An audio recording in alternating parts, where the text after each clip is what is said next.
Voilà.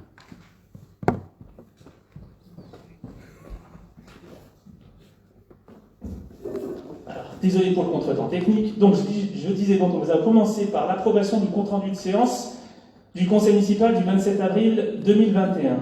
Est-ce qu'il va être fait? Ah oui. Au niveau des décisions prises par maire en vertu des délégations données par le Conseil municipal et la délibération du 22 juin 2020, il n'y a pas eu de décision, donc rien, néant. Nous allons passer maintenant à l'ordre du jour. Alors, concernant l'ordre du jour, nous allons commencer par le tirage au sort des jurys d'assises pour 2022. C'est quelque chose qu'on doit faire tous les ans. Donc, pour rappel, dans les cours d'assises, nous avons un jury populaire. Et ce jury populaire, ce sont des personnes civiles comme vous et moi. Et pour cela, en fait, ce jury est composé de citoyens. Et ces citoyens doivent être tirés au sort. Et donc, nous allons commencer par cela. Donc, nous avons 18 noms à tirer et nous faisons le tirage pour 6 communes. Anoisins-Châtelain, Saint-Romain, Lerieux, Vernat, Saint-Baudy-de-la-Tour, Lerieux et Hyères-sur-Anguille. Voilà. Donc, nous allons commencer. Ça va être un peu fastidieux. Normalement, ça sera un peu plus court que la dernière fois. Maëlle, tu vas procéder au tirage et puis je viens vers toi.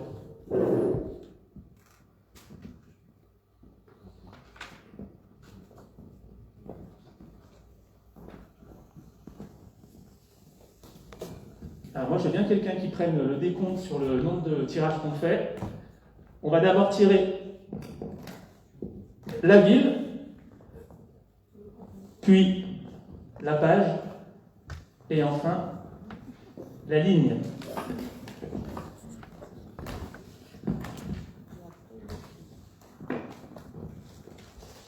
Allez, c'est parti. Eh bien, allez, je laisse tirer la ville. Donc, Saint-Baudy-de-la-Tour. Ouais. Alors, pourquoi c'est mal? Parce que c'est toujours la plus jeune qui tire au sort, hein, qui n'est pas d'amalgame, de problème. Donc, Saint-Baudy-de-la-Tour. Ouais, la page.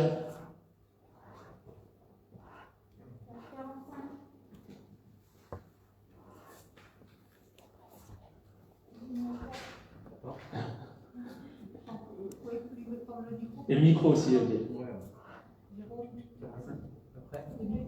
Ligne 4. Bon. Ok, tu remets à chaque fois dedans, comme ça on est tranquille. Modini Margot. Comment ça s'écrit, Modini? Modini. Ok, parfait. Tu remets à chaque fois, tu touilles, si c'est bien. Ah oui, quelque chose de très important. Il faut bien que les gens soient nés avant le 1er janvier 2000, sinon on retire. Eh ben non, elle est née en 2002. Bon, bah retire. Il faut que les personnes aient 23 ans en 2022. Non, oui, tu fais juste... Ouais, tu retires juste, je ne sais pas.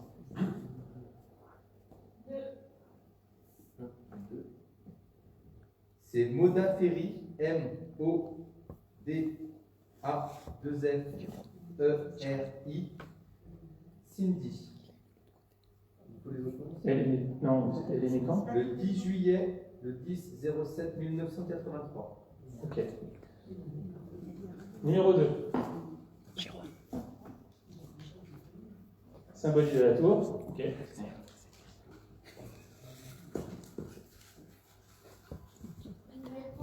Ligne 30. Non, page 30, pardon. Page 30, ouais. Jérôme, tu peux te mettre de l'autre côté plutôt. Tiens, on mettre de l'autre côté. Genillon Gaël. C'est 2002, c'est ça? 2000. 2000. Ah bah c'est pas bon. Elle est dans quelle année? Elle est née en 2001. Faut retirer une autre ligne.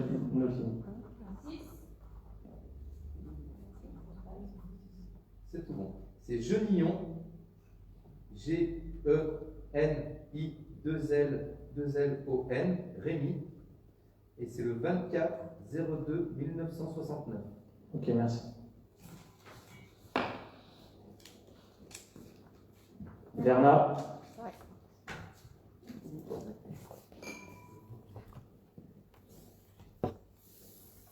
Page 1. Ligne 1.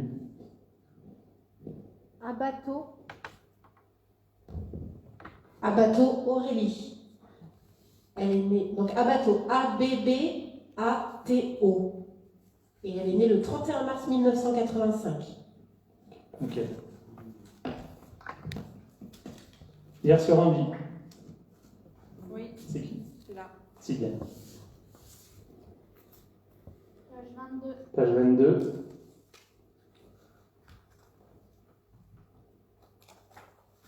Ligne 5. Ligne 5.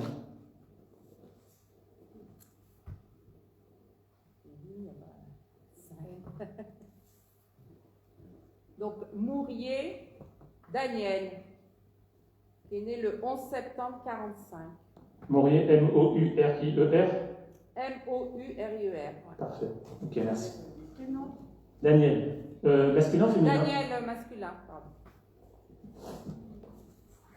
Verna.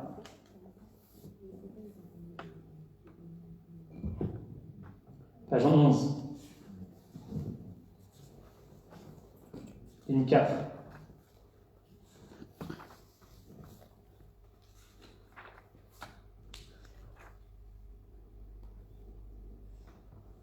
Alors, monsieur Mut, M-U-T, Jean, et il est né le 1er octobre 1949. Ok. Lérieux. C'est moi.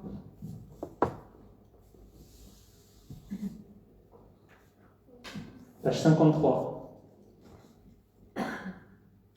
Ligne 3.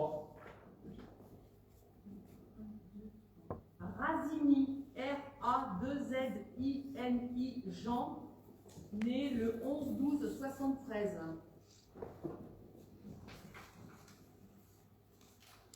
Anoisans-Châtelain. Oui. Page 2. Ligne 21.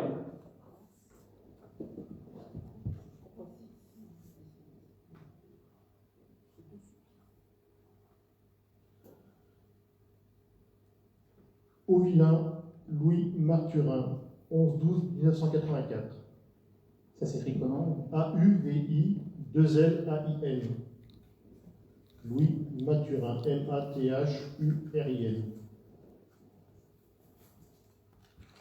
Verna. C'est qui Verna? Ah.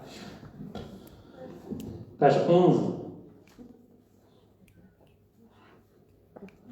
Ligne 14.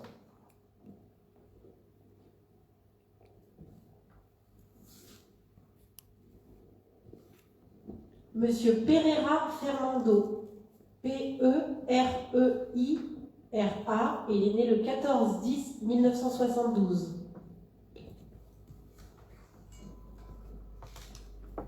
Saint-Romain-de-Jalionas.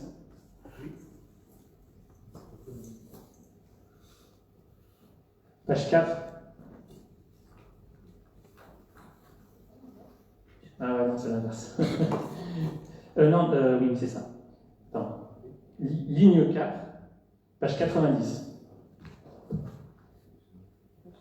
Page 90, ligne 4.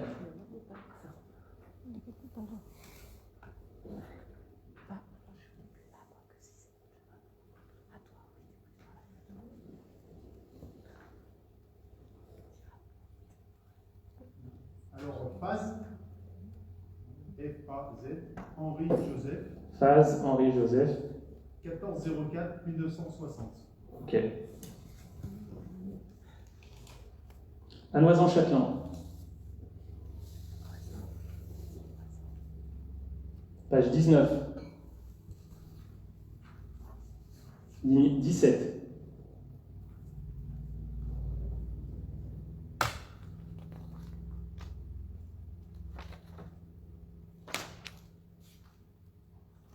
Vidon, Gilberte Madeleine, 17 décembre 1948.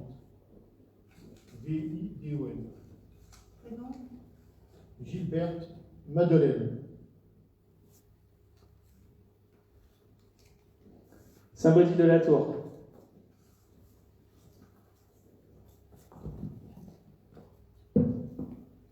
Page 25. Ligne 4.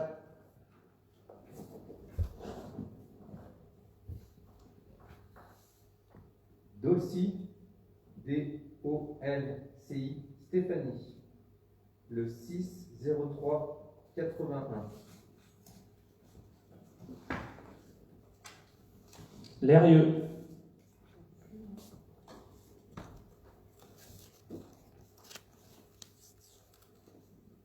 Page 50.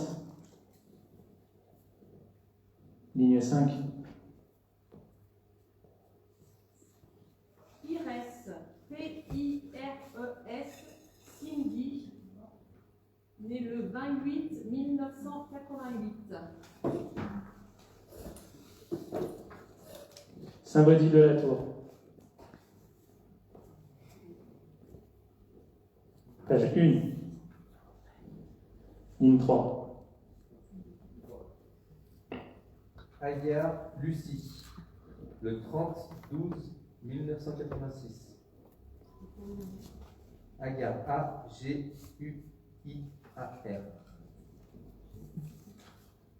Version en vie.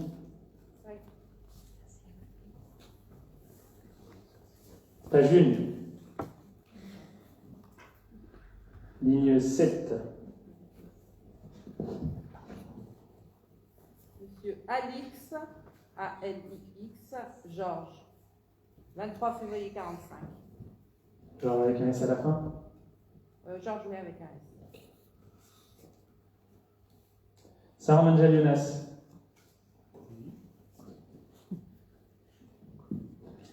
Page 134. Ligne 10.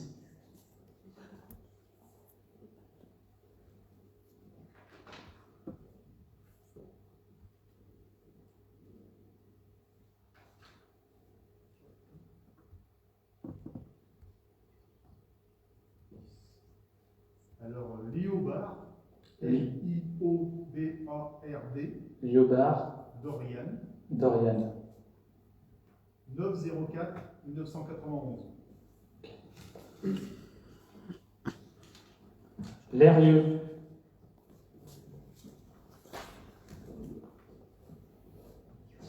Page 30. Ligne 2.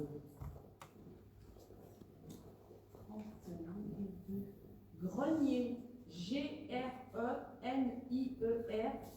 Jennifer, avec 2 N, né le 23-10-88.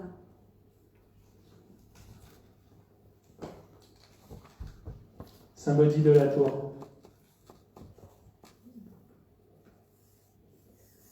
Page 45. Ligne 1. Millot, Thomas Benjamin, Millot, M-I-2-L-O, le 28-10-1979. Verna. Page 2. Ligne 11.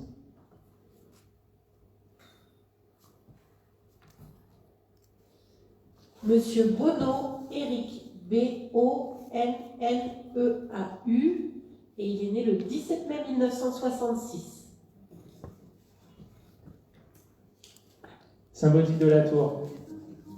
Ah, on a déjà 18 ? Oh, c'est top. Bah, parfait. Bon, bah voilà, c'est fait. Merci Naël. Merci à vous.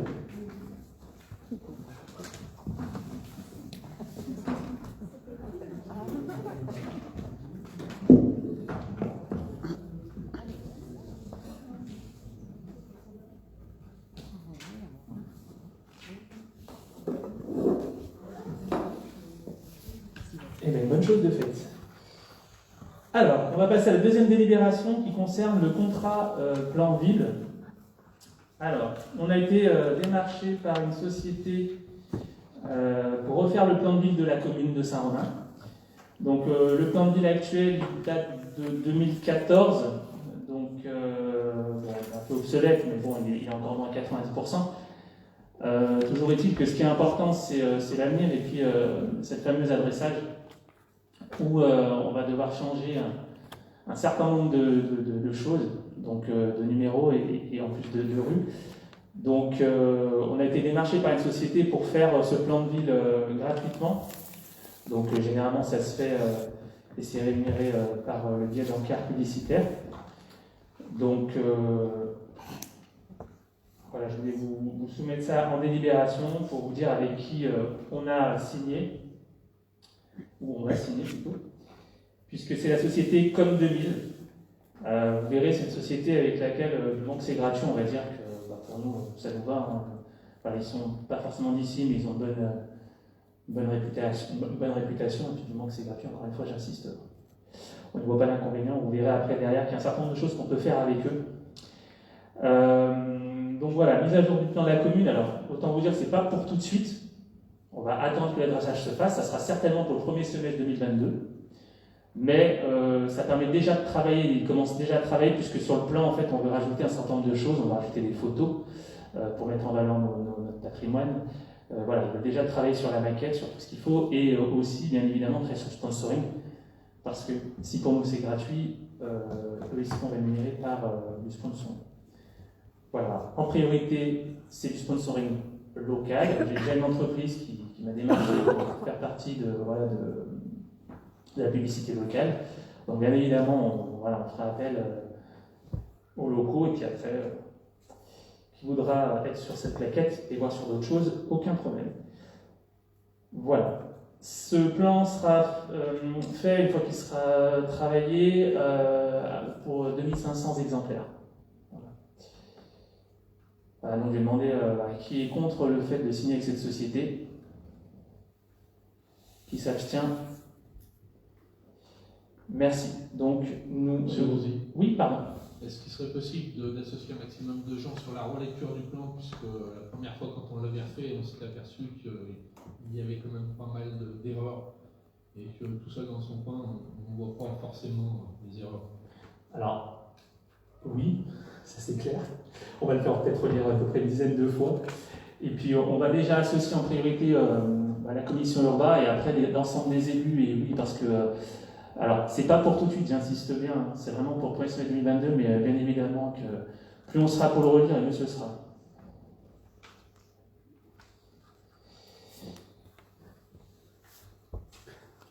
La délite d'après, c'est le guide des associations qui va être présenté par Nicolas, un peu sur le même principe.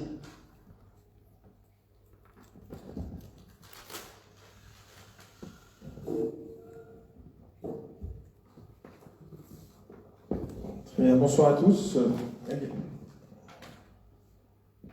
Alors effectivement, dans la continuité de ce que vient de dire Jérôme concernant donc cette société Comme 2000 qui propose ses services, j'allais dire de manière gratuite, mais c'est pas vraiment gratuite, c'est pas le bon terme, puisqu'effectivement il y a du sponsoring derrière, mais pour la commune en tout cas, il s'agira effectivement d'aller récolter quelques fonds auprès des sociétés présentes, pour permettre en tout cas l'accomplissement d'un guide des associations, que nous souhaitons ce soir proposer au Conseil, puisque ce guide viendrait en fait en corrélation avec le calendrier scolaire, et donc pas en même temps que habituellement le bulletin municipal.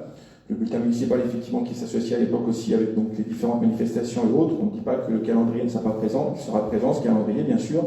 En revanche, on souhaite apporter un peu plus d'explications, un peu plus d'informations concernant les associations, pourquoi pas présenter l'historique, on est sur plusieurs idées. Et de fait, en tout cas, apporter aux Jalio-Romains et licenciés extérieurs, parce qu'il y a aussi des licenciés extérieurs qui viennent pratiquer du sport ou de la culture sur notre commune, et bien avoir les informations nécessaires pour rentrer en relation avec ces associations. Donc actuellement, nous sommes en contact avec toutes ces associations, On leur demande un petit peu un check-up global pour être sûr que les contacts que nous avons sont les bons, etc., les bons points d'entrée. Et donc ce soir, ce qui vous est proposé, c'est effectivement donc un guide des associations qui va donc pour une distribution mois d'août, début septembre, un grand maximum, pour permettre encore une fois aux administrés de la commune et ainsi que les licenciés des différentes associations d'avoir les informations nécessaires en temps voulu et permettre aux enfants ou même aux adultes d'avoir ces informations au bon moment, puisque nous estimons peut-être que effectivement janvier, décembre, date de distribution du bulletin municipal était peut-être un peu tardif pour permettre en tout cas d'avoir les bonnes informations. Voilà, donc on va pouvoir procéder au vote. Est-ce qu'il y a des questions sur plus d'informations sur ce sujet, pas? Oui, monsieur l'équipe. Ce sera encore un financement par la publicité. Tout à fait. Vous savez à peu près à combien ça revient tout le temps? Pas exactement, on n'a pas été dessus, non. Alors, si vous voulez, sur le principe, moi je suis hyper favorable. On avait fait un peu pas le même système, mais sur un bulletin d'accueil pour les nouveaux arrivants. Parce que c'est surtout eux qu'il fallait présenter un peu les associations. Par contre, sur le principe de mettre la main à la poche sur les entreprises, je pense que le moment est peut-être pas forcément le plus judicieux pour le démarrage de la crise. Toutes ne sont pas dans d'excellente santé financière. Alors, on est assez proche de cette société, on est souvent en relation avec elle, et a bien été vu avec eux de ne pas aller dans l'excès et de trouver le bon prix, je dirais, du bulletin, enfin du guide, puisqu'on va appeler ça un bulletin, et effectivement ne pas faire, du profit ou un large profit en tout cas sur ce guide, puisqu'on a évoqué le sujet déjà sur les véhicules, donc on voudrait éviter de récidiver sur en tout cas un guide. Voilà. Est-ce que vous avez d'autres questions? Non. Alors, qui est contre? Qui s'abstient? Ok. Qui est pour? Donc, 5 abstentions et le reste, effectivement, est pour. Merci.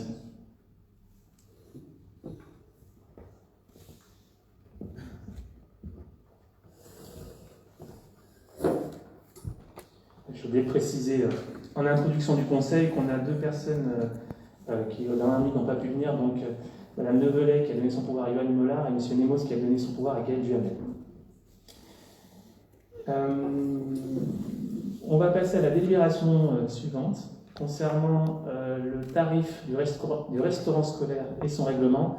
Alors, par rapport aux documents qui vous ont été présentés, par rapport au projet qu'on vous a envoyé, je vais faire juste deux modifications. La première, c'est sur le petit 1, inscription, qui a été marqué avant le 7 août 2021, et en fait, c'est avant le 9 juillet 2021 qu'il faudra s'inscrire au restaurant scolaire. Et puis, la deuxième chose, c'est dans le 2, fonctionnement, c'est juste enlever le mot nouveau et laisser juste entracte dans le deuxième paragraphe. Donc, le règlement, l'inscription devra se faire donc, sur sarmanjalena-parents-service.com avant le 9 juillet et non pas le 7 août. Comme ce fut indiqué dans le projet de délibération. Alors, par rapport à cette délibération, donc, le règlement il n'a pas changé, à part changer les années et puis les deux petites modifications. Et par rapport au tarif, donc le tarif, on souhaite juste évoluer un petit peu. L'année dernière, il y a 2 ans, il était à 4,35, il est passé à 4,38 l'année dernière. Et là, on fait une proposition pour passer le tarif du règlement scolaire, donc d'un repas à 4,40 € pour enfants payés par l'État. Voilà. Est-ce que vous avez des questions par rapport à cette délibération? Donc on va procéder au vote. Qui est pour le fait de passer de 4,38 à 4,40? Plutôt, qui est contre? On va commencer comme ça. Qui est contre? Qui s'abstient? Je vous remercie. À l'unanimité, on valide.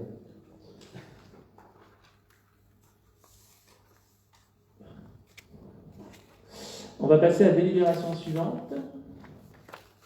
Ah, mais t'as la pochette. Je vais donner la parole à Gaël qui va vous présenter le tarif camp d'été 2021. Bonsoir à tous. Plus proche, celui-là là-bas, il faut vraiment parler près. Ouais. Donc, comme j'en avais parlé au tour de table au dernier conseil, donc il y a un séjour qui s'est mis en place, donc qui est au Carreau d'Arrache, qui est du 7 au 11 juillet 2021. Donc ça sera tout de suite au début des vacances. Donc il y aura 15 jeunes qui partiront avec 3 accompagnateurs. Seront prioritaires les enfants des chantiers jeunes des mercredis. Et les tarifs sont pour les familles de Saint-Romain de 350 € jusqu'à 400 € et ça dépendra du quotient familial. Et pour les extérieurs de 365 € à 420 €. Est-ce qu'il y en a qui ont des questions? Qui est contre? Qui s'abstient? Qui est pour? Merci. L'unanimité. Je te remercie, Gaël. Nous allons passer désormais aux ressources humaines. il est proposé au Conseil de renouveler de 3 ans notre agent bibliothécaire. Ah autant pour moi, celui-là. Oui, en effet. Alors, avant, il y a le transfert ou non de la compétence PLUI. Exact. Donc, il est demandé alors pour mémoire, ça fait un petit moment, c'est un petit serpent de mer, mais voilà, il est demandé au Conseil de se prononcer sur le fait de transférer ou pas, le plan local urbaniste, donc en fait à l'intercommunalité, donc le PLUI. Je ne vais pas en faire la genèse des différentes dates et de ce pour qu'on se prononce aujourd'hui, mais toujours est-il qu'il faut qu'on se prononce avant le 30 juin. Alors je tiens à excuser la communauté de communes qui devait être présente et puis finalement elle a été surchargée et donc les différentes personnes qui devaient venir, elles étaient à droite à gauche et ça n'a pas pu se faire. Donc du coup par contre le conseil normalement a eu des informations, elle nous a transmis un document, un PowerPoint pour que vous ayez des informations, en tout cas c'est le document qui nous aurait présenté s'il avait été là. Et il nous avait été dit que si jamais on avait des questions, qu'ils nous les envoyaient sur la boîte mail, je ne sais pas si on en a eu, j'ai pas eu le vent, on n'a pas eu de questions, et ils auraient pu y répondre. Donc étant donné qu'il n'y a pas de questions, c'est que pour vous tout est clair et limpide. Donc du coup, ah oui, juste pour reprendre quand même sur le PLUI, je vais essayer de retrouver ma petite pochette parce que j'avais mis exactement, voilà. Pour qu'il y ait transfert, il faut que, alors je vais juste faire un rappel, la communauté de communes c'est 77 000 habitants, 47 communes. Chaque commune doit se prononcer sur ce transfert ou non. Si une commune ne se prononce pas, c'est considéré comme accepté. Toutefois, il y a une minorité de blocage. C'est-à-dire sur ces 47 communes, si au moins 25% des communes représentant au moins 25% de la population s'y opposent, 20%, j'ai dit 25% des communes, c'est-à-dire alors 11,75 communes, donc on va dire 12 communes sur 47, et au moins 20% de la population, c'est-à-dire environ 15 400 habitants, représentant 15 400 habitants.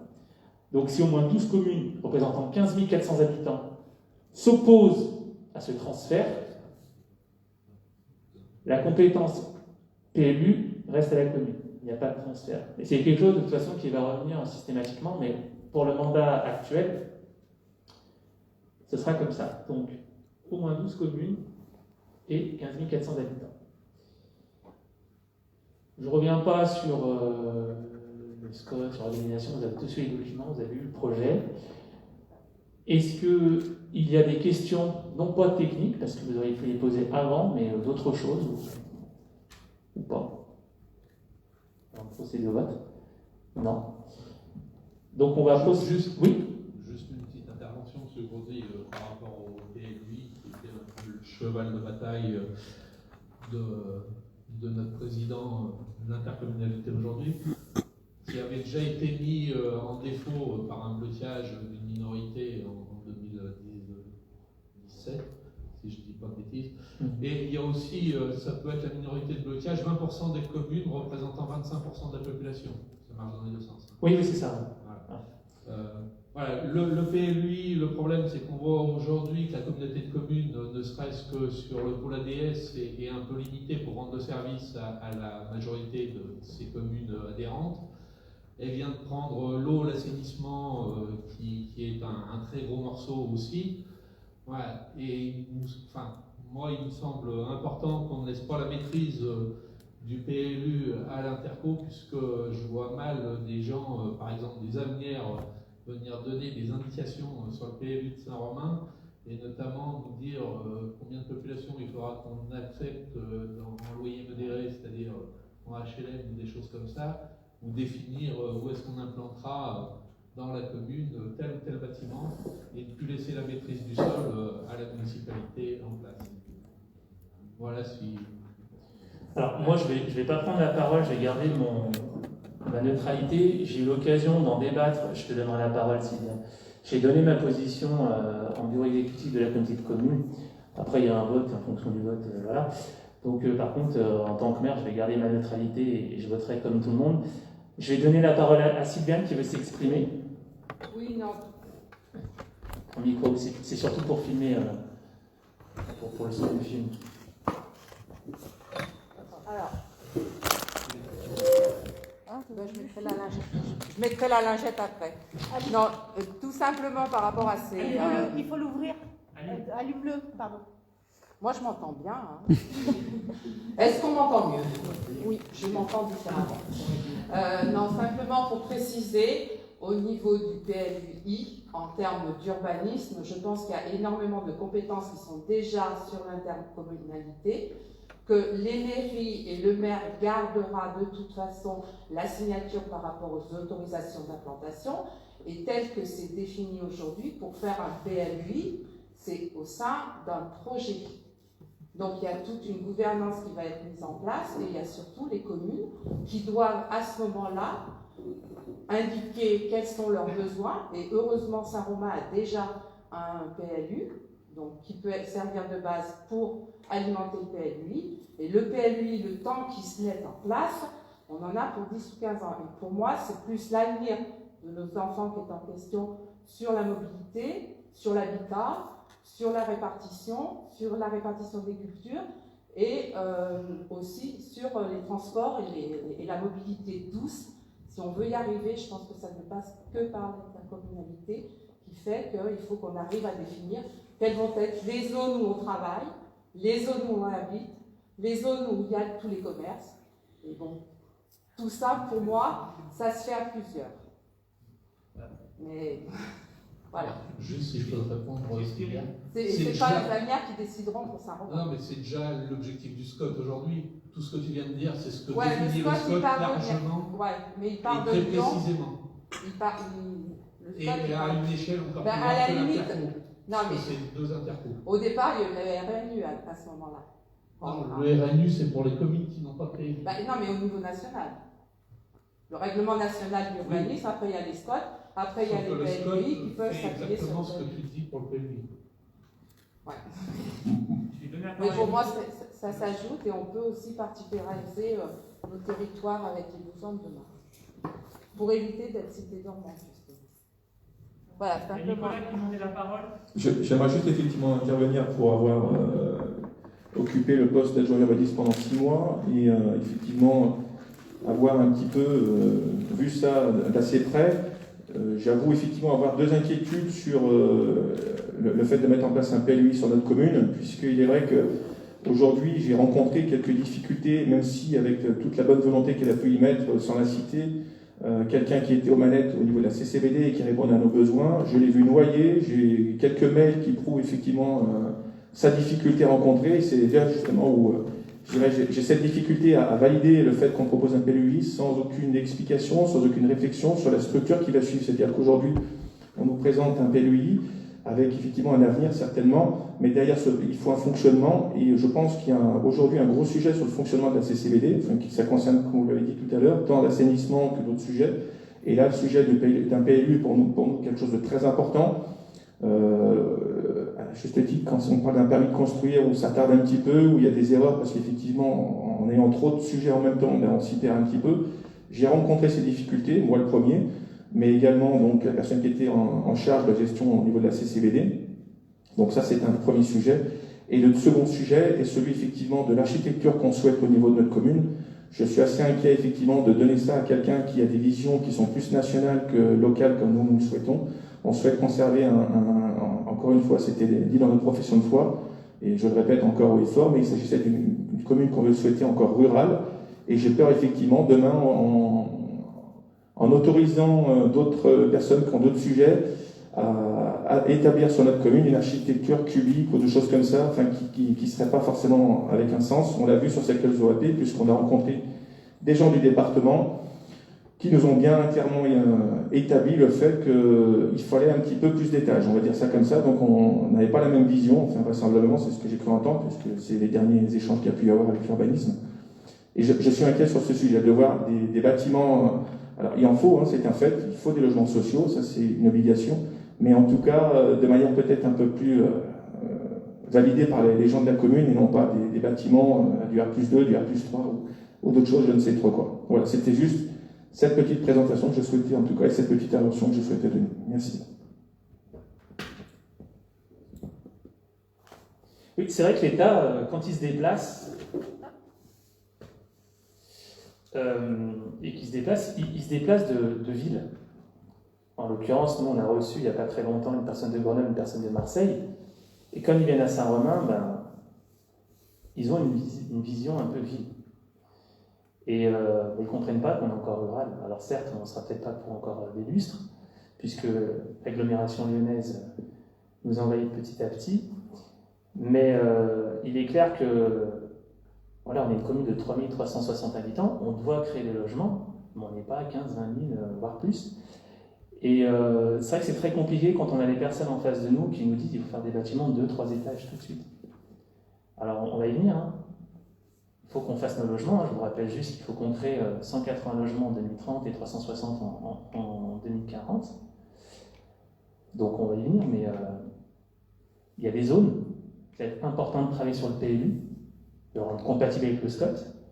On voit que sur le SCOT, l'enveloppe urbaine a été vraiment réduite par rapport à notre PLU, donc il va falloir faire des logements dans une enveloppe urbaine un peu plus étroite encore. En tout cas, une chose est sûre, c'est que aujourd'hui, on parle donc du PLUI. Je veux juste revenir sur, j'ai bien entendu ce que dit Nico, on ne va pas acheter la paire non plus à l'Interco. L'Interco, si demain elle prend une compétence, elle va se staffer, c'est normal. Elle ne peut pas être staffée avant, ça ne va pas se faire en un jour. Mais par contre, c'est vrai en effet que sur certaines compétences, c'est pas évident et que là, bien évidemment, s'ils récupèrent demain le PLU, on leur fera confiance, ils se stafferont. Mais aujourd'hui, ce n'est pas la question. Aujourd'hui, la question, c'est pour nous, Saint-Romain, est-ce que nous voulons ce PLUI ou pas? Voilà. Est-ce que quelqu'un d'autre va intervenir? Non, tout le monde a eu la parole. Eh bien, écoutez, je vais procéder au vote. Alors, je viens à la question. Qui est pour le transfert de la compétence PLU à la communauté communautaire? Qui est pour un PLUI? Une personne. Qui s'abstient? Ok, donc 22 contre le PLUI, une personne pour et 0 abstention.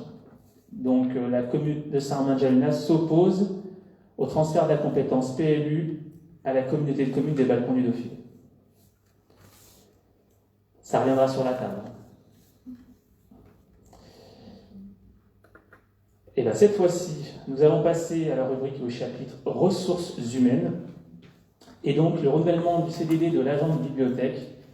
Je tiens véritablement à remercier Madame Potzibrin, donc Catherine pour les intimes, qui gère la bibliothèque actuellement avec un très bon renfort qui est Susanna. Pourquoi? Parce que elle aime très bien cette bibliothèque, elle a beaucoup d'idées, elle la fait vivre. D'ailleurs, pas plus tard que samedi, dans cette pièce, il y a eu 2 spectacles auxquels j'ai pu d'ailleurs participer et sur les jeunes et les moins jeunes, les jeunes si, pour les moins de 12 ans. Il y avait une partie pour de 0 à 6 et de 6 à 12 sur des thèmes de la vie. Donc là, c'était en l'occurrence l'espace, et puis après la forêt, les contes, la dernière fois c'était sur les déchets, bref, des thèmes citoyens. Et donc voilà, à travers le renouvellement de ce contrat, en tout cas moi je vous demande l'autorisation de renouveler son contrat pour une durée de 3 ans. Ça prouvera qu'on a encore confiance en elle, et puis de toute façon parce qu'elle fait un très bon travail. Pour information, donc elle sera à 35 heures hebdomadaires. Voilà, est-ce que vous avez des questions? Et pour information, la bibliothèque repart, bien évidemment, elle est ouverte et pas de souci. Bon, écoutez, qui est contre le renouvellement du contrat de Madame Potzibrin? Qui s'abstient? Je vous remercie. Donc, on renouvelle pour 3 ans à partir du 1er juillet 2021, donc jusqu'au 30 juin 2024. Unanimité. Oui. Allez, je vais donner la parole à Aurélie. Donc, suite à la délibération, c'est bon, je Le micro.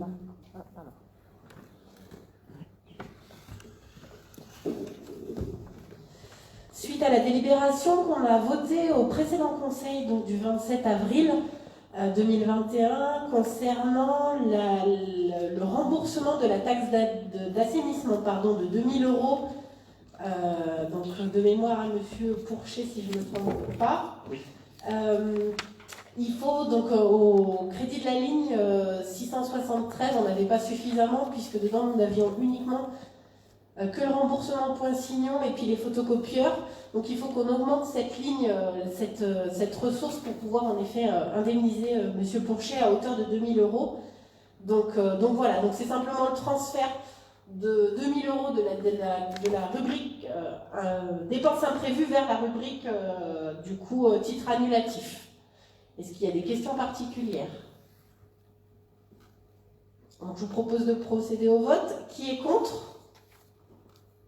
Qui s'abstient? Donc, tout le monde est pour. Merci Aurélie. Je vais donner la parole à Sylvain pour la délibération concernant la non-facturation du bail précaire des parcelles de Malaval. Alors, donc, la commune a conclu un bail avec Amélie de Félix, donc une agricultrice sur la commune, pour la période de novembre 2018 à octobre 2027, qui comportait un peu plus de 23 hectares. Dans ce bail, une partie n'était pas exploitée par Madame de Félix, en l'occurrence la parcelle de Malaval, à hauteur de 4 hectares. Parce qu'elle n'était pas exploitable, pas reliée notamment par l'ASAI, l'irrigation, et donc il n'y avait pas de culture qui était mise en place sur cette parcelle. On a souhaité porter une délibération pour qu'il n'y ait pas de facturation de cette parcelle sur l'année 2020, compte tenu du fait qu'elle n'ait pas été exploitée et qu'il y a simplement eu un entretien pour pas que ça devienne une friche, en l'occurrence par l'agricultrice, et qu'il n'y a pas eu je cherche mes mots, de prime versée par par la PAC. Voilà, merci. Donc ça concerne ces 4 hectares. Est-ce que vous avez des questions par rapport à ces parcelles? Il y en a 8 au total sur l'année. Donc, qui est contre? Qui s'abstient?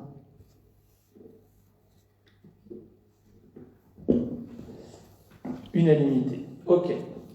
Nous allons passer maintenant à la dernière délibération concernant les remboursements des assurances pour les toitures de l'école. Alors bon, ça aurait pu être une décision, mais comme on n'a pas encaissé les chèques, on l'a fait passer en délib. Il restait un certain nombre de chèques à encaisser. Donc la SNABTP, qui nous rembourse une partie de la classe et une partie des toitures pour un montant, une partie non, et la partie de la toiture pour un montant de 20 614,20 € en tout, et Groupama, une partie de la classe et l'autre partie de la toiture, donc le côté Vaganais, pour 15 345,74 €. Pour rappel, en tout, parce qu'on avait déjà passé d'autres encaissements de chèques, nous sommes à 46 566,47 € de remboursement.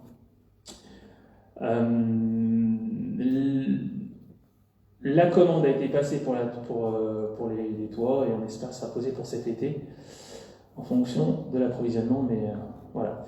Donc on a 46 566 € pour refaire cette toiture. On a eu de nouvelles fuites quand il a beaucoup plu, mais on a remis la bâche et voilà, en espérant que demain ce sera du passé. Après, il faudra passer à l'école maternelle, parce qu'il y a aussi des fuites à l'école maternelle, notamment dans une classe, donc on est en train de regarder tout ça.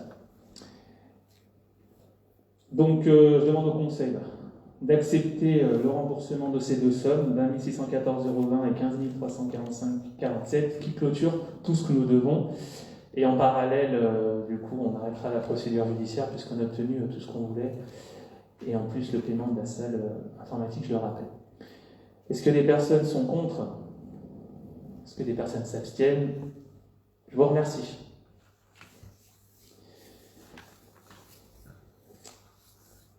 On a fini l'ordre du jour du Conseil.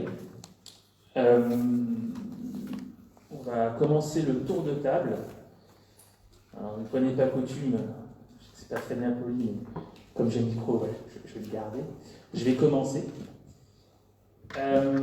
Alors, je vais commencer par vous lire deux choses. Nous ne sommes pas en public, donc il y a des personnes qui souhaitaient s'exprimer.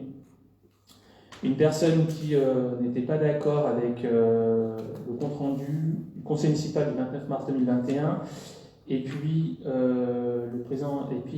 l'association de la chasse. Donc je vais vous lire ces deux courriers. Alors, alors c'est un courrier anonyme, le premier, en fait, au mois de mars, on avait parlé de la cérémonie du 29 mars 2021, du 19 mars, pardon, 2021. Et il y avait une intervention, et pour remettre les choses dans l'ordre, je vais vous lire le droit de réponse. Mon droit de réponse à nom d'un Jalais Romain suite au compte rendu de la séance du Conseil municipal du 29 mars 2021. Alors, cérémonie du 19 mars. Suite à l'intervention d'un Jalais Romain en qualité d'adhérent sympathisant de la FNACA de Saint-Romain depuis près de 20 ans, qui se faisait par la même porte-voix du parti d'anciens combattants présents lors de cette cérémonie, il tient à donner sa version des faits. Son interpellation n'a pas été faite en plein cœur de la cérémonie, au contraire, il a attendu qu'elle se termine par les derniers mots du maire.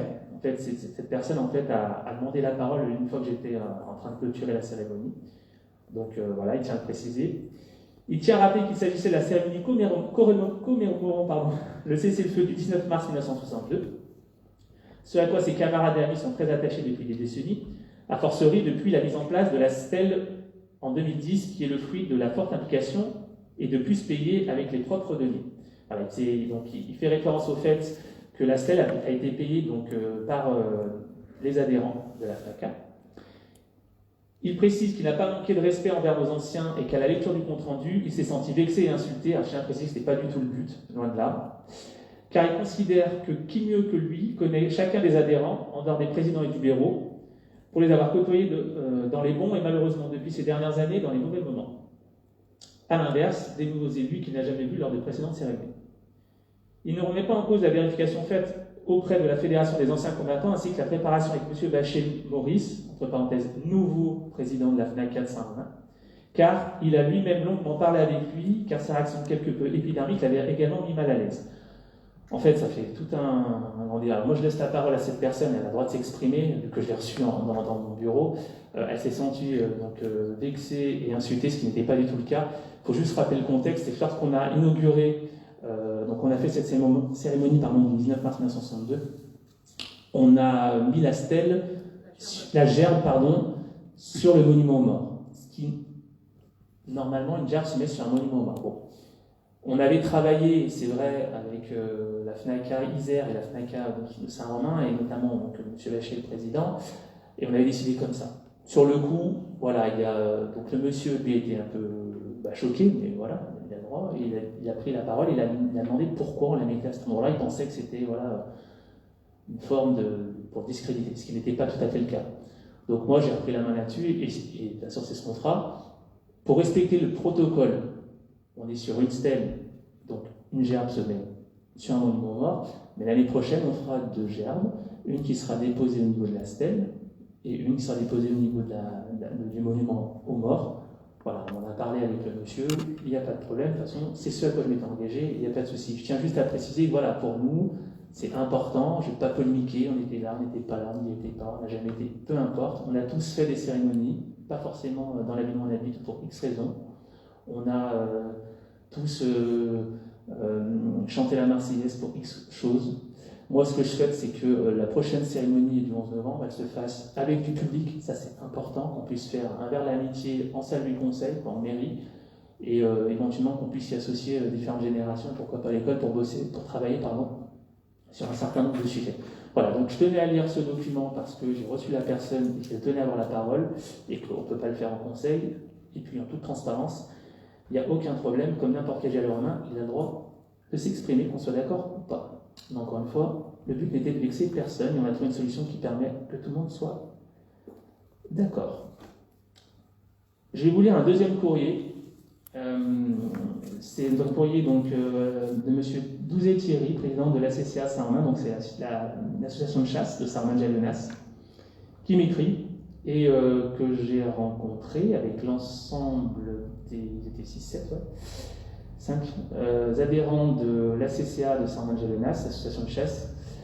Et je vous lis. Donc, monsieur le maire, mesdames et messieurs les conseillers, oui, il est adressé au maire et à l'ensemble du conseil.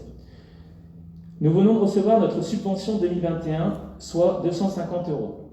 Malgré toutes nos explications et nos difficultés du moment, notre demande de subvention exceptionnelle a été rejetée. Juste pour rappel, il nous demande 750 € de subvention annuelle pour avoir une subvention de 1 000 €. Je vous expliquerai pourquoi. Vous avez reçu il y a quelque temps par Fédération nationale des chasseurs un document de 25 pages intitulé « La chasse au cœur de la biodiversité ».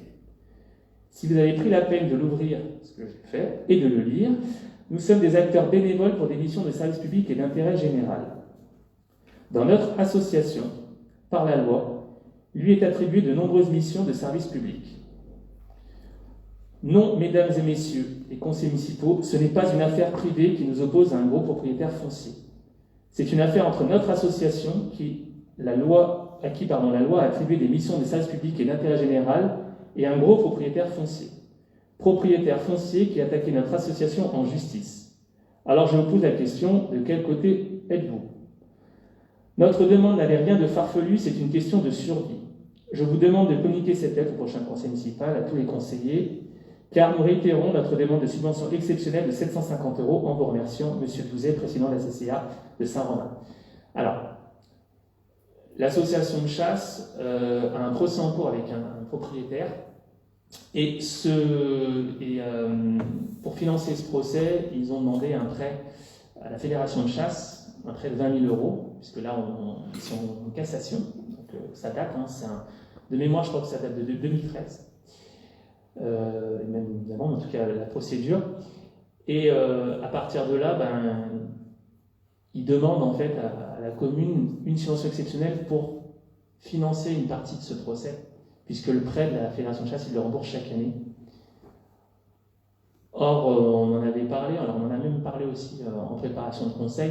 La question qu'on se pose, nous, on est bien évidemment en tant qu'élus à l'écoute des associations en difficulté. Après, il ne faut pas oublier quelque chose. Alors, peu importe, des débats autour de la chasse, pour, contre, on sait que ce sont des thèmes qui sont clivants. Mais au-delà, si on prend un peu de hauteur, la question, c'est de savoir est-ce que le conseil et les élus donnent une subvention exceptionnelle pour financer un procès d'une association avec un propriétaire terrien. Lorsqu'on fournit une subvention, on fournit une subvention pour que l'association, elle crée une activité d'intérêt général. On donne une subvention exceptionnelle pour qu'éventuellement elle fasse une action supplémentaire. Ça peut être, voilà, ça s'est pas fait, mais les 40 ans du CA ou quelque chose comme ça. Là, on en avait débattu au sein de la majorité, on en a parlé la semaine dernière aussi. La question, c'est ça. Alors, on n'est pas, bien évidemment, les mots sont forts, ils parlent de survie de l'association. La question, c'est bien celle-là. Et le problème, c'est que la cassation, ça prend du temps. Et donc, si chaque année, on doit rembourser, ça peut durer 1 an, 2 ans, 3 ans, 4 ans. Voilà, ça peut durer très longtemps, sans pour autant, derrière, avoir un retour. Voilà. Donc, on est là pour gérer des deniers publics. Je ne sais pas, voilà, ce que vous en pensez, mais moi, en tout cas, voilà, on en reparlera. Je vais le rencontrer de nouveau rapidement, M. Douzet. Mais voilà, je tenais à vous préciser que voilà, donc l'association forcément n'est pas contente parce que nous n'avons pas accepté leur subvention exceptionnelle. Pour rappel, je tiens à préciser que sur l'année dernière, pour cette année, la plupart des associations, sur leur choix, j'insiste bien, ont baissé leur subvention. Voilà. Et bien évidemment, l'année prochaine, on sera associé à tous les événements et on sera à côté d'eux pour vivre les événements et on reviendra à des subventions dites normales et j'espère une vie dite normale. Est-ce que ces deux courriers amènent des questions? Ok. Je voudrais revenir sur l'actualité, et vous avez dû voir dans vos boîtes aux lettres, j'en avais parlé lors du dernier conseil, un questionnaire médecin. Donc ce questionnaire médecin, deadline pour le remplir, donc il a été distribué sur toutes les communes de Saint-Romain, sur toute la commune, pardon, à tous les foyers de Saint-Romain-de-Jaguenas. Juste pour vous dire, j'ai la précision, plusieurs personnes, le courrier est de très bonne qualité, il est brillant, il est beau. Sachez juste que on voulait du courrier éco, de moins bonne qualité, sauf que le courrier ouvert sur votre boîte aux lettres, c'est le moins cher du marché en termes de papier. Voilà, c'est pour ça qu'il est si beau. Voilà. Il faut juste savoir quelque chose, c'est quand on demande à l'imprimeur de nous faire par exemple du papier recyclé ou du papier, vous savez, un peu gris, ça coûte plus cher parce qu'en fait, il en commande moins et surtout, il vient de pays étrangers, Portugal, Espagne. Donc, je ne vous explique pas l'empreinte carbone. Donc, en gros, on fait du recyclage, très bien, mais après, pour l'apporter jusqu'en France, je vous explique pas un peu l'écologie. Donc, c'est une petite parenthèse. Donc, il est brillant, il est tout beau et pourtant, c'est le moins cher. Voilà, on a pris bien évidemment le moins cher. Je reviens à ce courrier, donc. Très important, j'insiste, puisque début juin, nous allons faire un courrier à l'ARS pour demander le changement de zonage de Saint-Romain. Deadline, alors on a reçu, Sylvie, on en a reçu pas mal, non, des réponses, on a des petits comme ça. On a 50 déjà. Une cinquantaine, voilà. Et puis j'invite tout le conseil à répondre, bien évidemment. Deadline pour répondre le 31 mai. Voilà. Et puis il y a pas mal de mails encore qu'on n'a pas traités. Je voudrais aussi faire un point sur quelque chose qui a beaucoup parlé, puisque j'ai reçu aussi 2-3 personnes et j'ai contacté le propriétaire foncier.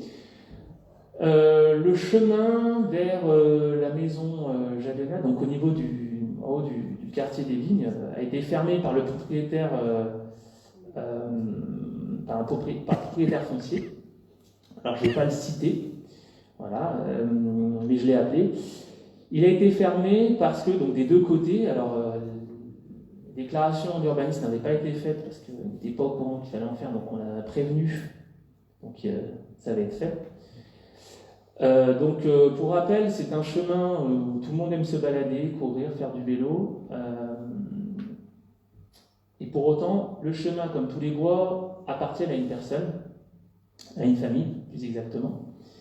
Et que jusqu'à présent, en fait, alors, il y avait un usage, tout le monde passait, tout le monde courait, tout le monde faisait du vélo. Alors, j'ai pas retrouvé d'usage écrit, sauf que face à l'usage, il y a le droit de propriété. Et ce qui se passe, c'est que cette famille-là, en fait, n'est pas souvent là, mais par contre, il y a un certain nombre de personnes qui habitent le long de ce chemin.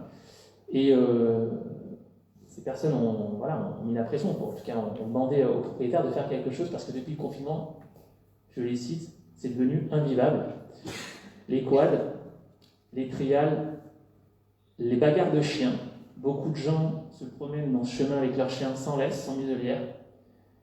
Et là, ils n'en pouvaient plus. Donc, ils ont décidé du jour au lendemain de mettre deux portails, sans prévenir la mairie, je tiens à préciser. Donc, j'ai tenu à l'appeler pour avoir des explications, donc je vous en ai donné une partie. Et je leur ai dit, écoutez, vous êtes chez vous, faites bien ce que vous voulez, sauf qu'à un moment donné, voilà, il y a un usage, un historique. Donc, on a parlé, et cette famille m'a précisé qu'il n'était pas contre le fait de faire du jogging, faire du vélo. Voilà. Mais par contre, dans ce chemin, ils ne pouvaient plus tolérer le passage de véhicules. Donc c'est pour ça qu'ils ont mis des barrières. Donc on peut passer sur les côtés.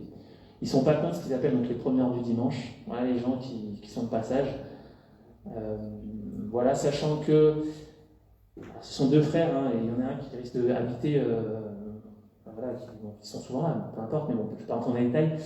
Mais voilà, pour vous dire que on peut continuer à passer, même si, voilà, vous avez pu remarquer, il y avait déjà eu des panneaux partout en essence interdit, propriété privée, mais ça n'a pas suffi. Ils veulent vraiment couper les moteurs, voilà, et la vitesse. Et surtout aussi, oublie, les chiens. Voilà, les chiens, pas qu'il y a beaucoup de bagarres de chiens. Bon.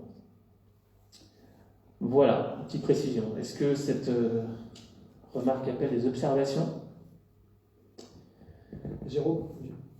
Oui. Juste, donc les engins agricoles, de la même manière, sont... Très bien, très juste. Alors, toutes les personnes qui veulent accéder à ce chemin contactent les propriétaires fonciers. Et les propriétaires fonciers donne le code en fonction de la demande. Donc de mémoire, les agriculteurs, ils ont le code des cadenas. Voilà. Comme la police, comme la gendarmerie, comme le maire. Voilà. Parce que si, bien évidemment, il y a un problème, quoi que ce soit, il faut qu'ils puissent y accéder. Donc les agriculteurs, normalement, ont le code, et si ce n'est pas le cas, en tout cas, ceux qui passent, ils peuvent le demander aux propriétaires fonciers.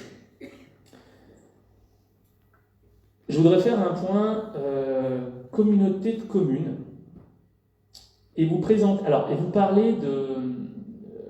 alors, fin décembre, on avait voté le plan de soutien à l'économie. Il va y avoir courant juin le lancement des chéquiers. Il va y avoir 250 000 € qui vont être injectés. Alors, on n'en a même pas parlé encore dans le conseil communautaire, c'est jeudi, donc c'est une primeur, autant que je gère le dossier, autant vous soyez les premiers à être informés. Il va y avoir 250 000 € qui vont être injectés dans l'économie locale. Pour rappel, ce sera à destination des commerces, des restaurants, des musées, du bowling, du paintball, je ne sais pas s'il y en a, bon, bref, du loisir. Et pas tout de suite les hôteliers. Et ces chéquiers, normalement, vont être lancés courant juin à peu près, mi-juin à peu près, on est en train de finir la communication.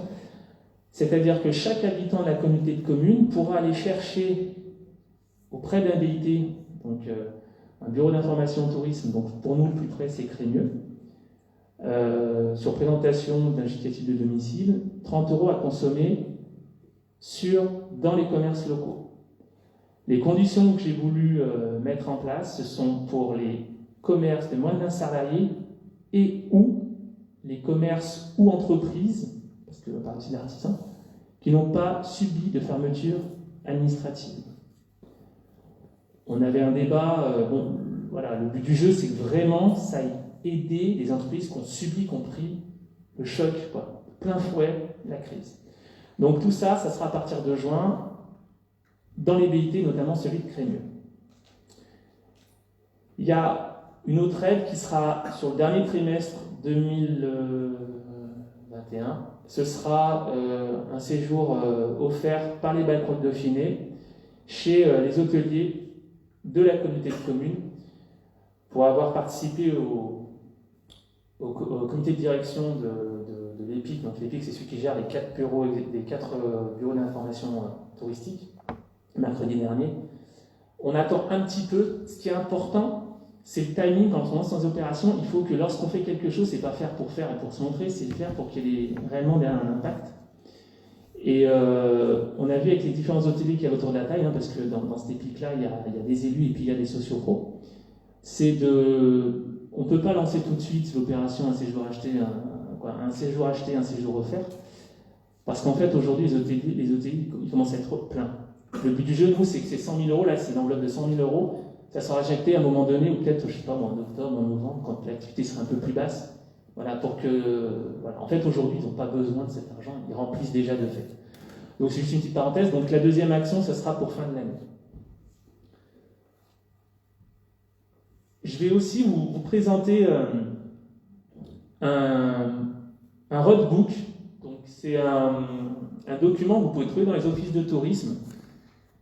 Il est déjà disponible à Montalieu. Il va arriver, alors je ne sais plus si c'est ce vendredi ou vendredi dernier à Crémieux. C'est un roadbook qui permet de connaître le territoire, dont tout à l'heure je vous parlais. Les balcons de Dauphiné, c'est la fusion de 3 communautés de communes. Cette fusion qui a été faite au 1er janvier 2017. Et cette fusion, elle fait en sorte que chacun est encore un peu de son côté de Crémieux, puis les couleurs, peu importe. Et là, maintenant, on n'est plus qu'un territoire. Et le but du jeu, c'est de connaître l'ensemble du territoire. Les offices de tourisme ont travaillé sur un document qui permet de faire 4 parcours autour de 4 thématiques. Je vais vous citer les thématiques, c'est important, dans notre communauté de communes. Donc, la première thématique, ce sont les étangs et les rivières, où en 4 étapes, 30 km, en un jour, vous pouvez faire le tour des étangs et des rivières.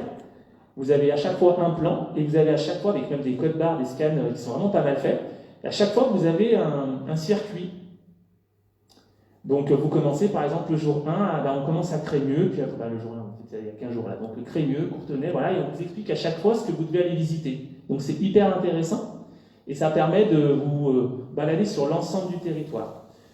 Ça a été très très bien accueilli, c'est le fruit d'un très gros travail, qui a mis près de 18 mois pour arriver. Le deuxième circuit, c'est un circuit intitulé Entre terre et terroir. Donc pareil, en un jour, 4 étapes, 28 km. À chaque fois, vous êtes guidé. Vous avez même un autre circuit. Voilà. Circuit numéro 3, sur les traces des châteaux et maisons fortes. Donc nous, on a de la chance. Chez nous, on a pas mal de choses. Donc là, c'est un peu plus long. Ça présente environ un peu plus de 96 km sur 2 jours avec une nuit. Et c'est en 9 étapes. J'en aurai un éventuellement à disposition, j'en laisserai un à l'accueil de la mairie, mais encore une fois, il est achetable, ça se dit ça ? Il est vendable, il se vend en tout cas, dans les offices de tourisme. Donc bien évidemment, chez nous, on pourra faire une escale au Vernet. Et enfin, le dernier circuit, c'est au fil du Rhône. Donc là, c'est pareil, c'est 2 jours, 1 nuit et 9 étapes pour 83 km. Voilà, vous avez le parcours, vous avez toutes les choses qu'il y a à visiter avec l'explication. C'est très intéressant et comme je disais tout à l'heure, avec un système de scan pour pouvoir avoir des informations.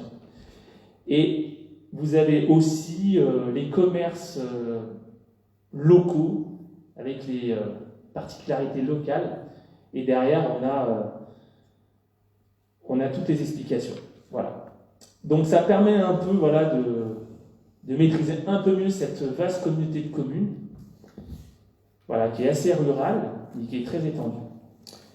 Donc, très bon outil, et j'invite vraiment les personnes, voilà, cet été, s'ils veulent faire 1 ou 2 jours sur les balcons, à venir en mairie, ou plutôt à aller acheter ce document au BIT de Crémieux, là où d'ailleurs, si vous avez bien suivi, vous pourrez chercher vos chéquiers dès le mois de juin. On peut payer avec le chèque. À quel prix? Voilà, moi je fais le tour. Jérôme, Ah pardon. Oui, pardon, Sophie. À quel prix? 3 euros. Combien de prix? Je l'ai pas dit, 3 euros. Ah. Gaël, Corinne, pardon. C'est trop. Quelque chose, j'aimerais bien que les lavoirs, on regarde les lavoirs, parce que j'aimerais bien qu'il y ait des petits soucis sur les lavoirs.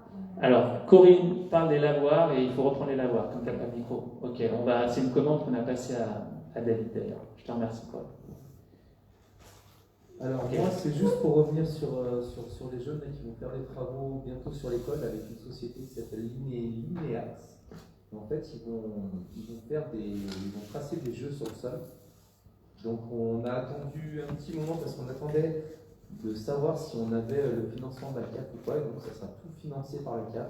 Et donc la société va travailler en partenariat avec Sarah et avec le groupe de jeunes pour la création de tous ces jeux qui sont faits à l'école maternelle.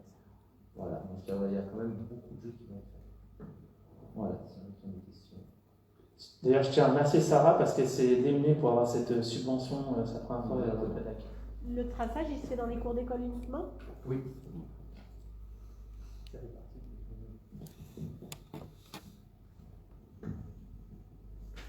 Moi, je voulais aborder 2 sujets. Le premier, c'était une date le dimanche 6 juin. Donc, ce sera la journée des jardins. Nous n'avons pas fait d'événement au niveau de la commune pour cette journée nationale, compte tenu du contexte. Malgré tout, il y a l'association d'archéologie qui a proposé la journée des jardins antiques, pour le coup, donc qui sera ouverte à tout le monde. Il y a une communication sur le site de la mairie et nos différents canaux sur le sujet. Donc venez nombreux si la météo est là, mais c'est une journée plutôt ludique et sur les bonnes pratiques des jardins antiques et actuels. Voilà. Ensuite, je voulais vous parler aussi, on est en pleine période, et Saint-Romain n'y échappe pas, c'est le moustique tigre. Le moustique tigre réapparaît. Je voulais juste vous faire un petit laïus sur sur ce petit insecte qui fait beaucoup parler. Le moustique tigre, pour le reconnaître, c'est un moustique noir et blanc qui adore on va dire toutes les sources d'eau. Ça peut partir d'un bouchon de bouteille à une cuve de récupération d'eau. Donc, tant nous sur la commune, au niveau de nos employés communaux et les différents accès communs, je veux dire, que les jardins privatifs, il faut qu'on fasse attention à limiter toutes les zones de stockage d'eau potentielles, donc les récupérateurs d'eau sur lesquels, si possible, les équiper d'une petite moustiquaire. On ne va pas mettre des bouchons à tous les récupérateurs d'eau, c'est impossible. Par contre, un petit filet de protection, s'assurer du bon écoulement des gouttières pour éviter qu'il y ait de l'eau stagnante. Ça passe aussi par toutes nos soucoupes de pots, de vases, si on peut mettre du sable pour éviter qu'il y ait de l'eau qui stagne. C'est beaucoup de bonnes pratiques, mais il faut savoir que le moustique tigre, la partie larvaire se déploie à proximité de sources d'eau, et en principe le rayon c'est 150 mètres. Donc autant dire que le moustique qui nous pique, c'est des moustiques de chez nous, et le moustique tigre pique en journée. Donc c'est important de veiller à tout ça. Après, c'est beaucoup de transmission, de la dengue, chikungunya, et j'en passe. Donc pour l'instant, on n'est pas encore dans ces périodes, mais Saint-Romain est vraiment en alerte cette année par rapport aux autres années. Donc videz, jetez et couvrez. Voilà, merci.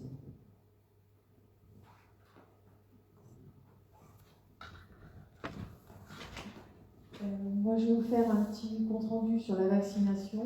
La vaccination continue au centre de Pont-Chéry. Actuellement, ils fonctionnent tous les matins, du lundi au vendredi, de 8h30 à 12h, et ils ont 1500 doses par semaine. À partir de la semaine prochaine, ils vont passer à 2000 doses par semaine, et ils vont ouvrir 2 après-midi, le mardi et le vendredi, de 15h30 à 20h.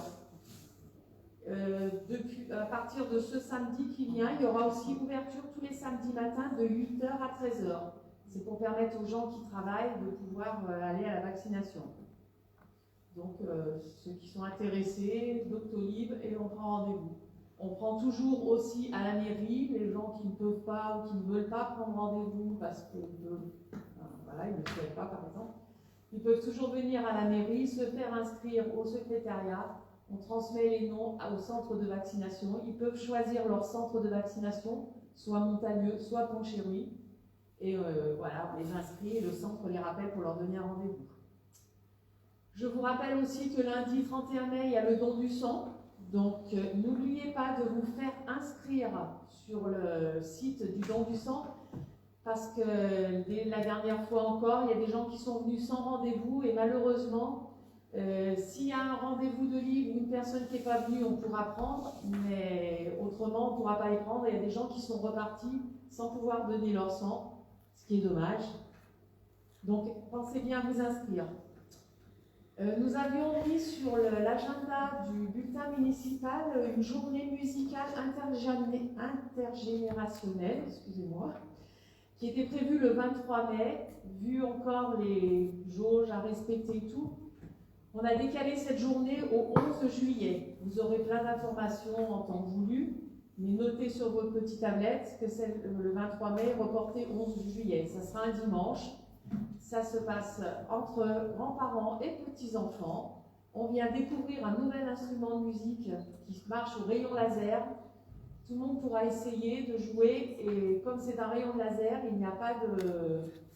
On ne touche pas, on touche à rien, quoi. Si ce n'est qu'on coupe le rayon laser pour la musique. La fête des parents du 4 juin, malheureusement, sera annulée, et on ne voit pas l'opportunité de la reporter, donc on annule simplement. Et la tournée des seigneurs se fera le 3 juillet. Étant donné qu'on est passé les voir au mois de mars, au mois de juin ça faisait un peu tôt, donc on passera les voir au début juillet, donc le 3 juillet. Voilà, c'est tout pour le CCAS.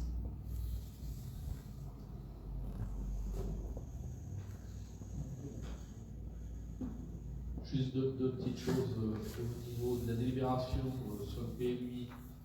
Il faudrait remodifier la deuxième ligne. C'est marqué PLU, document d'urbanisme en tenant lieu ou carte communale. Ça n'existe plus, ça, c'est RNU. C'est ou PLU ou RNU. voilà, histoire qu'on soit en règle. Et je me posais la question, est-ce qu'il est bien judicieux de mettre les projets de délibération en ligne, qu'on informe et qu'on donne l'ordre du jour complet, mais de mettre les projets de délibération, c'est des documents de travail. Ils étaient sur Politéa pour ce conseil. Voilà. Ouais, non, mais c'est une question. C'est une mauvaise manipulation. Donc,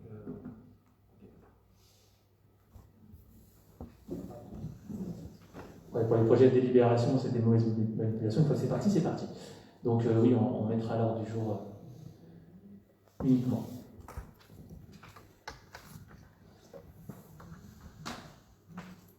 Oui, je veux savoir où on en était avec la vidéosurveillance, si c'était fini ou pas.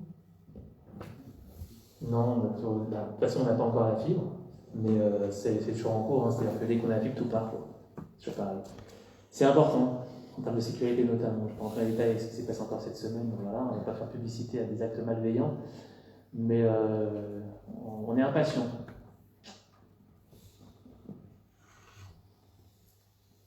Sylvia, pardon, Géraldine. Non. Sylvia. Non, mais il est là, lui. Oui, de l'autre côté. Bon, c'est simplement pour rappeler le challenge mobilité. Non, elle est fermée. Non, c'est bon? Ouais, c'est bon. Donc, simplement pour rappeler que les écoles de Saint-Romain vont participer à un challenge de mobilité et que pratiquement toutes les classes participent, qui auront lieu les mardis 1er, 8 et 15 juin. Donc, cela suppose que les enfants auront la possibilité de se rendre à l'école par des moyens doux, vélo, trottinette, à pied, à cheval. Éventuellement aussi organiser des covoiturages pour les parents qui le souhaitent.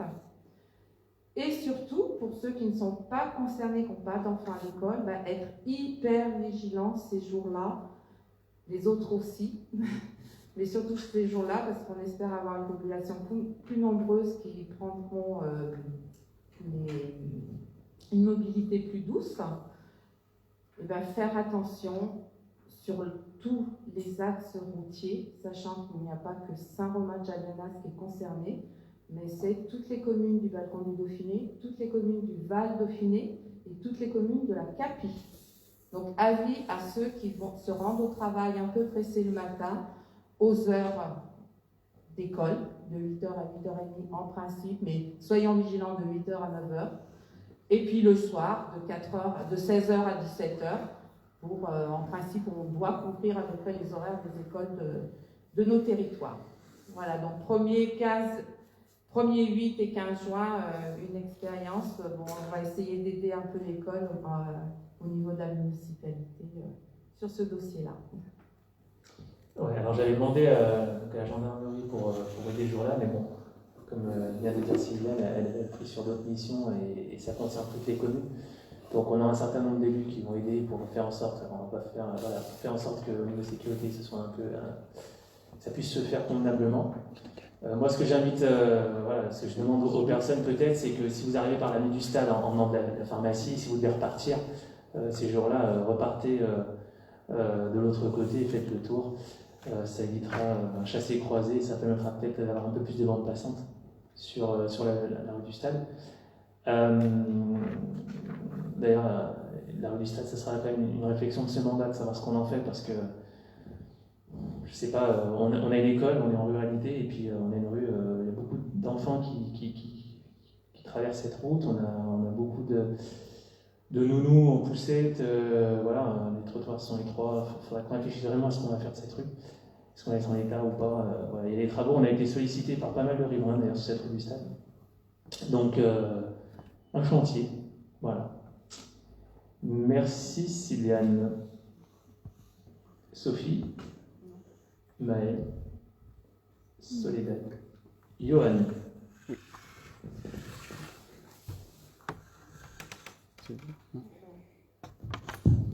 Oui, juste un petit point donc, sur les tests salivaires qui ont eu lieu à l'école mardi dernier. 70% des élèves de l'école maternelle et élémentaire confondus se sont fait tester et aucun cas positif n'a été décelé sur l'école. Voilà. Bonne nouvelle. Gina. Allez, je vais prendre un peu la parole. Le marché de restauration pour la cantine a été lancé le 6 mai. Les prestataires peuvent répondre à l'offre jusqu'au 9 juin, midi. La commission d'appel d'offres se tiendra le lundi 14 juin. En ce moment, c'est Sodexo. Ça doit faire à peu près 4 ans. Je vais faire le point sur la cantine, car je veux quand même mettre en avant un peu tout le personnel, parce qu'avec cette année qui était assez difficile et les protocoles sanitaires, tout le monde a su s'adapter en les respectant. Nous avons dû délocaliser 2 classes à la maison pour tous pour respecter la distanciation et ça roule. On poursuit toujours le temps d'échange 2 à 3 fois par semaine avec les enfants de la cantine et le relationnel se passe super bien. Ils nous disent un petit peu ce qu'ils veulent manger. Bon, on essaie de s'adapter puis de trouver des repas à leur convenance. Ils n'aiment pas trop la betterave. À chaque fois, je sais. beaucoup de reste. Hein. Je sais, voilà. Mais c'est pas tout le monde. Il y a beaucoup de reste sur la betterave. Je tiens à remercier tout le personnel cantine Adsel pour avoir su s'adapter et trouver les solutions en collaboration avec nous. Merci aux agents du service technique, ils ont été efficaces pour la réparation de l'aire de jeu, car on n'a pas pu la changer, mettre du neuf. Et ils ont rénové ça avec, bien sûr, les protocoles et tout ce qui était que le directeur du service technique a bien regardé. Cela a permis de redynamiser la cour de l'école maternelle. Et ils ne vont pas s'arrêter là, et la suite reste à venir. Surprise. Je voudrais aussi remercier tout le corps enseignant pour leur implication, avec qui nous entretenons de très bonnes relations. Nous continuons avec la directrice, le directeur du service technique, Sarah et moi-même, à nous voir 1 fois par mois afin de faire le point sur l'école. Ce sont des réunions très constructives. Voilà, je voulais remercier tous ces gens-là parce qu'en fait, tout se passe bien et tout roule. Et là, les tests salivaires, donc j'ai rencontré Madame Méry et il a dit, sur 70% d'inscrits, eh ben, c'est tous négatif. Voilà. Merci.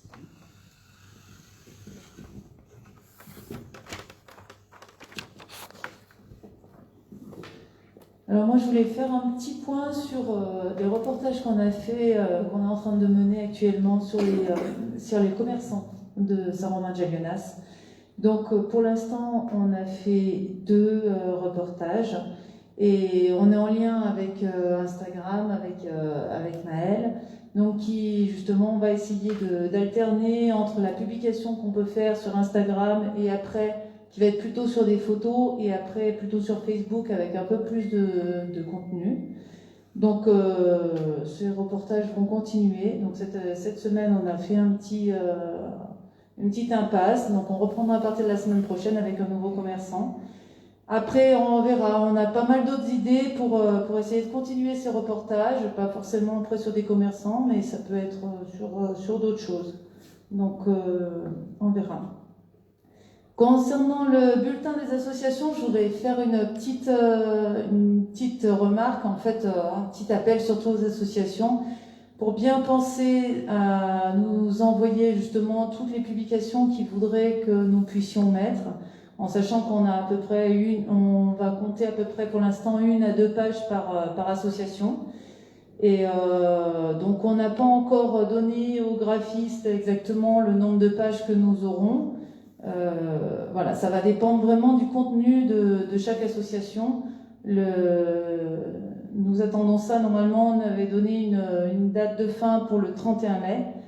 On aimerait bien que ça puisse être tenu, donc si les associations m'entendent, merci de bien faire venir nous rapporter ces documents au plus vite.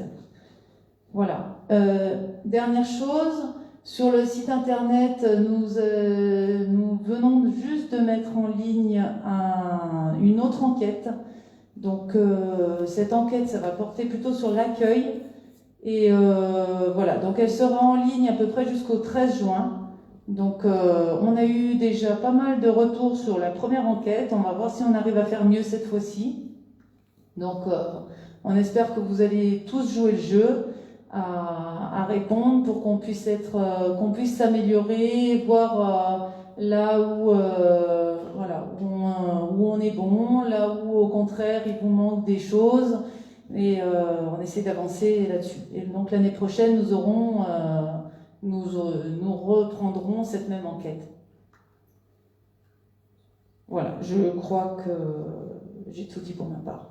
Je vous remercie. S'il vous plaît, puisqu'on parle de communication, je voudrais vous demander où en est notre demande d'avoir un espace sur le site internet de la commune et sur les commentaires Facebook. Alors sur les commentaires Facebook, il me semble que pour le dernier conseil, je vous avais dit que vous pouviez répondre en fait sur Facebook. Vous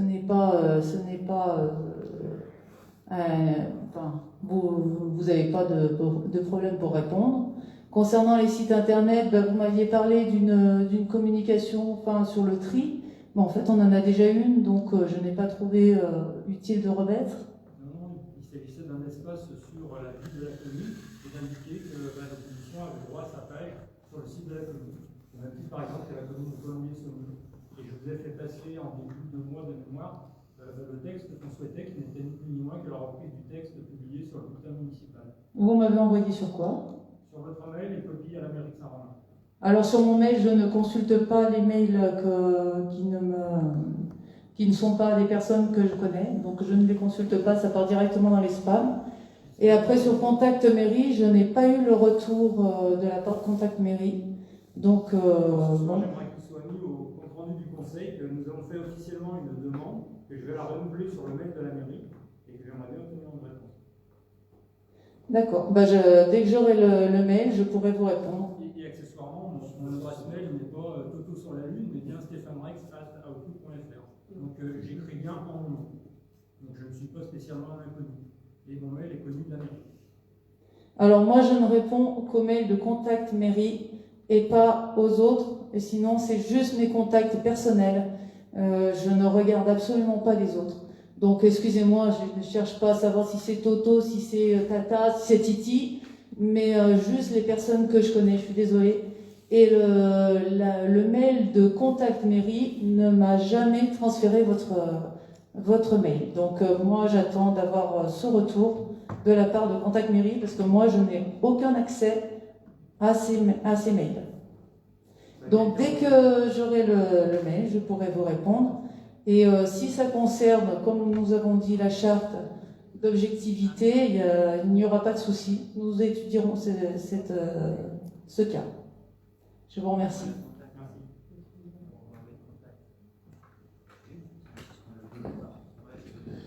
Eh bien, je reprends la parole ce soir pour peut-être terminer après. Enfin, je laisserai la parole à Jérôme pour clôturer, mais juste quelques mots en tout cas sur la vie associative de notre commune, puisqu'effectivement le printemps approche, mais les associations aussi vont enfin pouvoir également profiter de ce déconfinement. Alors, déconfinement effectivement qui va se dérouler en plusieurs phases, et justement à ce sujet, je souhaiterais un petit peu en profiter ce soir pour faire un petit rappel, pour éviter tout simplement tout débordement et remise à l'ordre.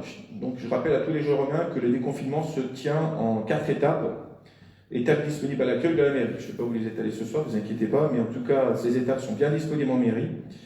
Pour information, la dernière étape du déroulement, cependant, du déconfinement gouvernemental, prend effet le 30 juin prochain. Donc le 30 juin prochain, on pourra presque considérer avoir, j'allais presque vous dire, une vie normale, même si les gestes barrières subsisteront encore après cette date. Voilà. Donc ça, c'était déjà dans un premier temps très important de le souligner.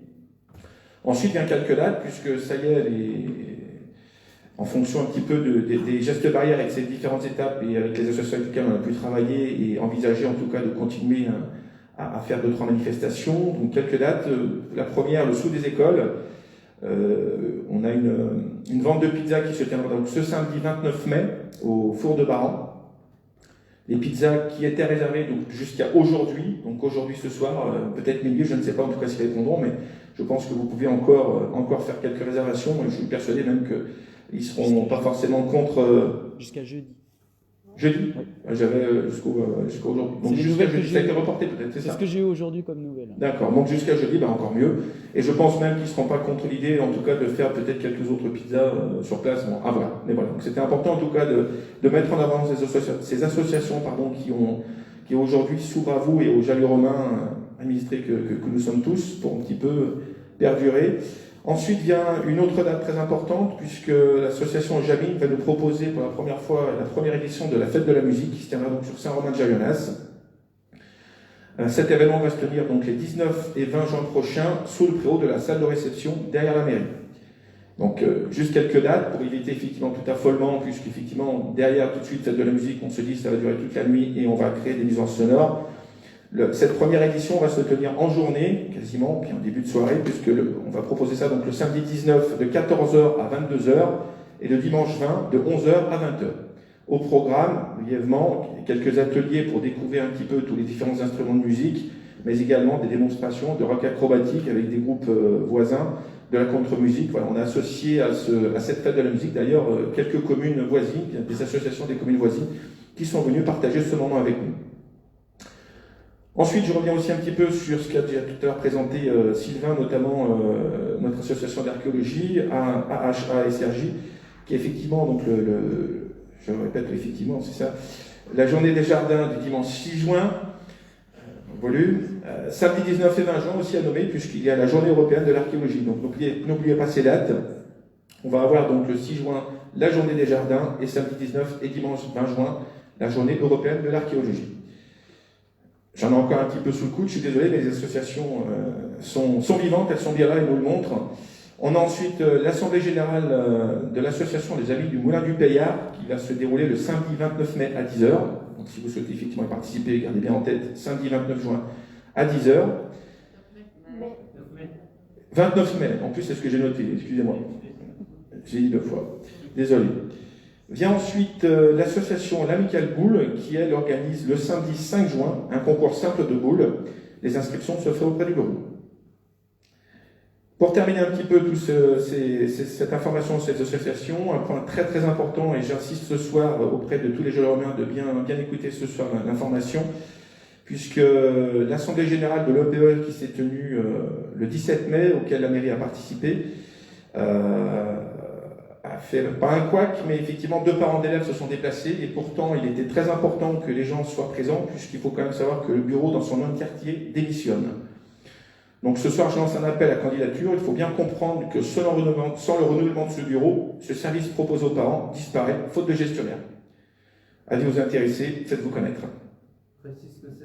C'est une association, l'EPE effectivement, c'est une association destinée à la garde d'enfants, service qui aujourd'hui n'est pas géré par la commune, qui n'a pas été, ça a toujours été effectivement géré par cette association. Aujourd'hui, les gens font peut-être un peu l'amalgame, mais il faut bien comprendre qu'il s'agit bien d'une association, c'est pas un service géré par la mairie, et demain, cette association, si elle vient à s'éteindre, il n'y aura plus ce service. Voilà. Garde périscolaire, voilà, entendons-nous bien sûr. Donc c'est avant l'école et après l'école. Et enfin, donc pour terminer, là c'est un petit peu personnel parce que j'étais un petit peu touché quand même, j'aimerais juste revenir sur la lecture faite par monsieur le maire du courrier d'un sympathisant de la FNACA, courrier dans lequel cette personne note notre absence au président de cérémonie de la commune, c'est un fait. Mais je souhaite cependant adresser à ce monsieur un message. Pour ma part, j'ai pu longuement célébrer des cérémonies militaires, puisqu'ancien militaire de carrière. Par ce message, j'invite tous les anciens combattants de la commune, qu'ils soient jeunes ou moins jeunes, à venir rejoindre les rangs de nos cérémonies communales. Chaque militaire ayant pu participer à des opérations extérieures est le bienvenu. Le devoir de mémoire doit nous survivre. Merci.